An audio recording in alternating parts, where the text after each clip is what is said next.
Hi, I'm Kai Grüning, CEO of KG Fit. Today I want to talk about the core. I break it down for you what actually core stability means and why we train all of our clients from inside out.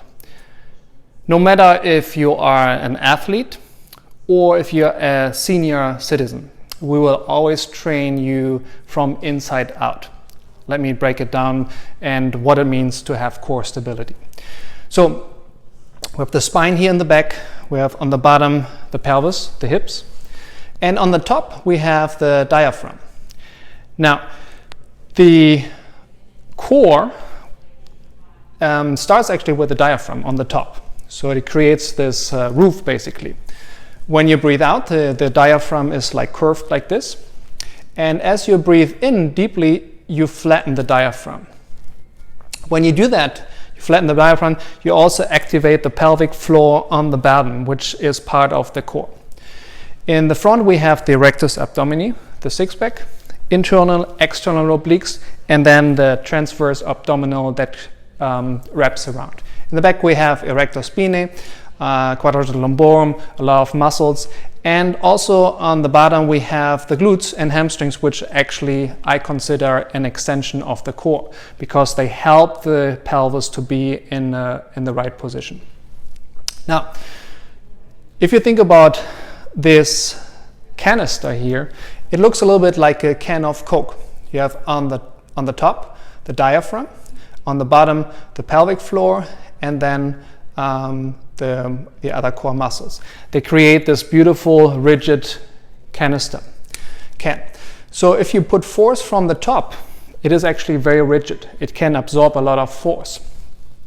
Same thing when you talk about a rotation and lateral movement as well. Now, if you are in a hyperextended position, so you're like too far out here, what happens with the diaphragm? It actually opens up, it gets into this position.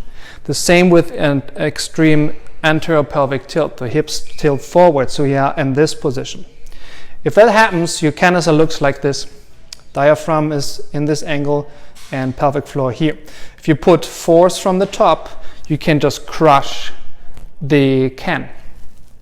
Now, what is important for core stability? Well, first, that's where we start.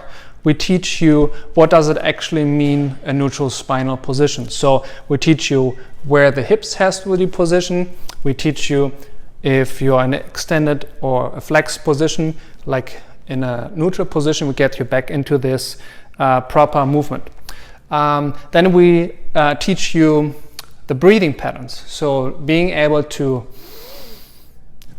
use the diaphragm and breathe deeply into your abdomen. So they are a positive aspect, not only when it comes to core stability, it's also a great way for you to get from a sympathetic, like more from a go state of mind, back to a parasympathetic state of mind in a more relaxed state. Yeah? And then also, obviously, we open up your hips and do activation of the glutes and strengthen your glutes. So together, what does that mean? What does it mean to actually have a strong core? In gait, so when you run, you have to have the ability to maintain this canister in a neutral position. Yeah? It doesn't matter if you sprint, if you run, if you're an athlete moving laterally to the side. Yeah? And the same thing from the back, so you don't have the movement, lateral movement of the hips. So core stability means being able to maintain this perfect canister during movement.